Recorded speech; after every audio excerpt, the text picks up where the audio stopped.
Olá, muito boa tarde para você. Estamos começando mais um Dia a Dia com Deus. E nessa semana estamos contando para você um pouquinho da história do cristianismo no Brasil. Até chegarmos à liberdade de culto religioso, houve um longo processo. Quase um século depois da primeira reunião protestante que aconteceu na Guanabara e que foi duramente punida pela colônia, surgiu uma figura contestadora no país.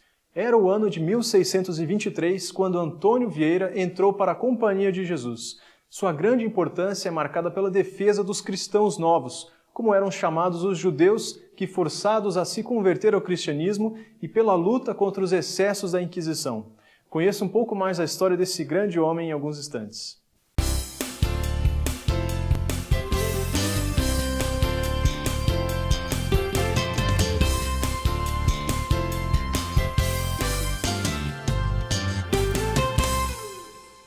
O padre Antônio Vieira nasceu em Portugal em 1608.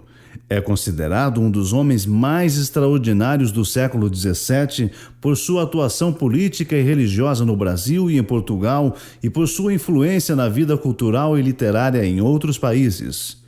Vieira veio ao Brasil aos 7 anos de idade e em 1623 entrou para a Companhia de Jesus. Com a mudança política em Portugal depois da restauração em 1640, Vieira foi para a corte onde se tornou confessor do rei Dom João IV, que o enviou como seu representante a Roma e a Amsterdã.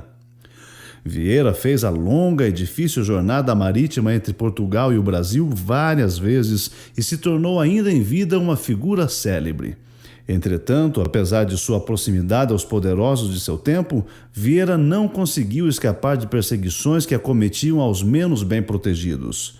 Suas declarações e seus sermões em defesa dos cristãos novos, judeus forçados a se converterem ao cristianismo que formavam grande parte da classe mercantil de Portugal, e suas críticas aos excessos da Inquisição terminaram por angariar a fúria da própria Inquisição. Vieira foi preso, julgado e condenado, ficando na prisão em Portugal por 5 anos.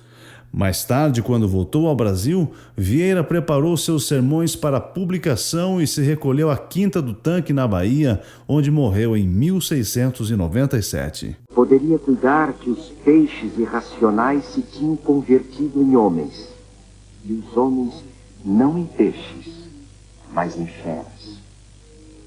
Aos homens deu Deus o uso da razão, e não aos peixes. Mas nesse caso, os homens tinham a razão sem o uso, e os peixes o uso sem razão. Peixes, quanto mais longe dos homens, tanto melhor. Trato e familiaridade com eles. Deus vos livre. A primeira coisa que lhes edifica, peixes, de vós, é que vós comeis uns aos outros. Grande escândalo é este, mas a circunstância o faz ainda maior. Não só vós comeis uns aos outros, senão que os grandes comem os pequenos. Mas como os grandes comem os pequenos, não bastam 100 pequenos, nem 1000 para um só grande. Olhai, peixes, lá do mar para a terra. Não é isso que vos digo. Vamos, tirai os olhos para os matos e para o sertão. Para cá, para a cidade que é a vez de olhar. Cuidai, que só os tapulhas se comem uns aos outros. Muito maior açougue é o de cá. Muito mais se comem os brancos. Vedes vós todo aquele bulir, vedes todo aquele andar, vedes aquele correr as praças e cruzar as ruas, vedes aquele subir e descer as calçadas, vedes aquele entrar e sair sem quietação nem sossego. Pois tudo aquilo é andarem buscando os homens como hão de comer e como se hão de comer. O nome de Antônio Vieira ficou marcado na história por ele não se conformar com a situação no seu tempo.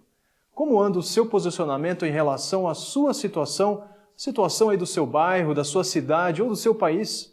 Acompanhe o que a Palavra de Deus tem para nos dizer a respeito disso com o pastor Pascoal Piradini Júnior em alguns instantes. Há vários personagens da nossa história que se tornaram ícones para os brasileiros porque tiveram coragem de se posicionar diante de situações que representavam uma agressão não somente ao semelhante, mas à própria consciência e à fé.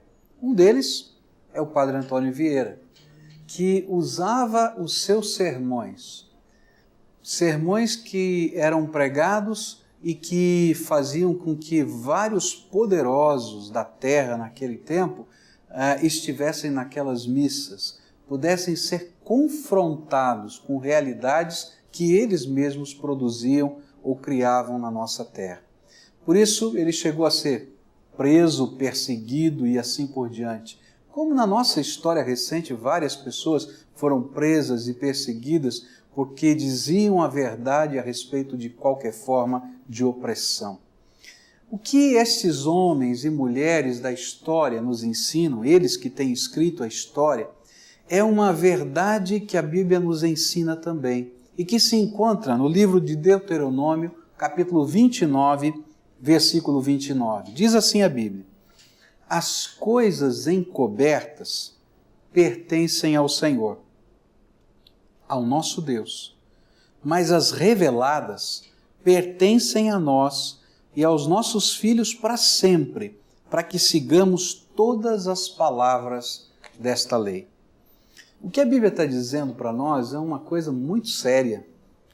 Ele diz que existem erros, defeitos, problemas, situações que nós desconhecemos, que nós não sabemos, que nós talvez até possamos supor, mas não fazem parte da nossa vida, da nossa estrutura, do nosso controle. E estas não nos pertencem, pertencem a Deus. Mas a Bíblia também diz que existem outras que são reveladas, que nós tomamos conhecimento, que nós sabemos, que nós estamos presentes, que nós estamos vendo, e que estas não pertencem mais a Deus, pertencem a nós. E nós precisamos tomar posição à luz dos valores de Deus na nossa vida. Então, quando nós olhamos a injustiça, quando nós olhamos a opressão, quando nós olhamos a mentira, quando nós percebemos conchavos e talvez não tenhamos qualquer conhecimento intrínseco destas coisas, estas coisas não nos pertencem, Deus há de cuidar delas. Mas se Deus nos permite conhecer e saber até dos detalhes, então elas não pertencem mais a Deus, elas são suas. E aí a responsabilidade pela mudança e pela diferença é sua, é minha. E nós precisamos fazer alguma coisa que seja coerente com a verdade, alguma coisa que seja coerente com o Todo-Poderoso, alguma coisa que seja coerente com a palavra de Deus e com os valores de Deus.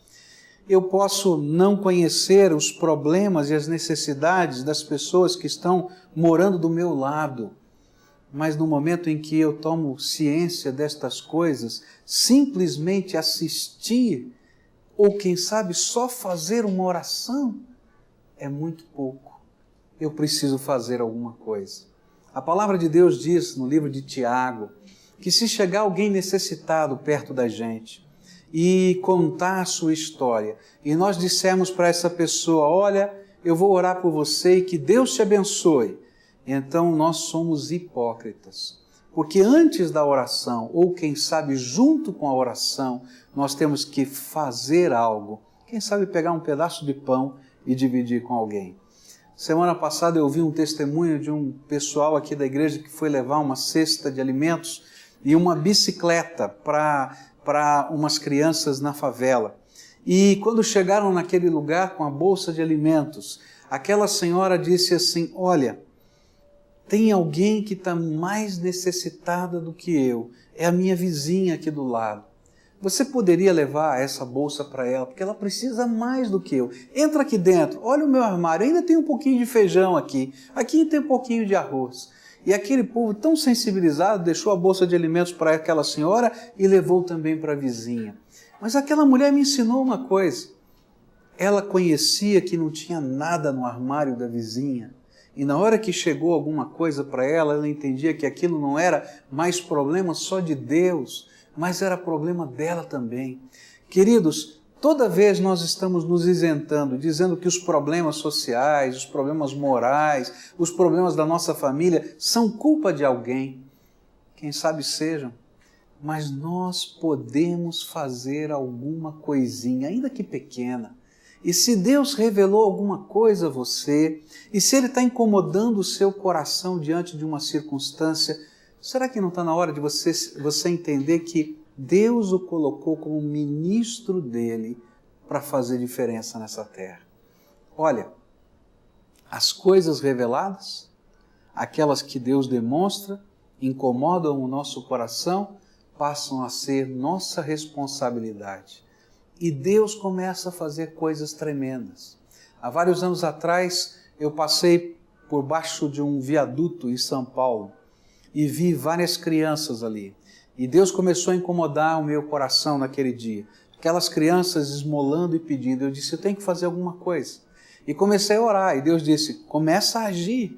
E nós começamos a abrigar lá no pátio da igreja 41 crianças. Eu não tinha funcionários, não tinha dinheiro, não tinha nada. Mas quando eu assumi a minha parcela, Deus começou a abrir portas e aquelas crianças puderam voltar a estudar, puderam se alimentar, puderam se vestir, porque a graça de Deus que havia me revelado, mostrado àquelas crianças, seguiu o trabalho que eu comecei a desenvolver. Deus quer revelar coisas novas para você, mas você precisa estar disposto a assumi-las como responsabilidade. As coisas ocultas pertencem a Deus, mas as reveladas são sua responsabilidade na medida da fé e da palavra de Deus. E o Dia a Dia com Deus vai ficando por aqui. Não perca os próximos programas onde falaremos um pouco mais sobre a história do cristianismo do Brasil. Amanhã estaremos de volta com mais um Dia a Dia com Deus. Até lá!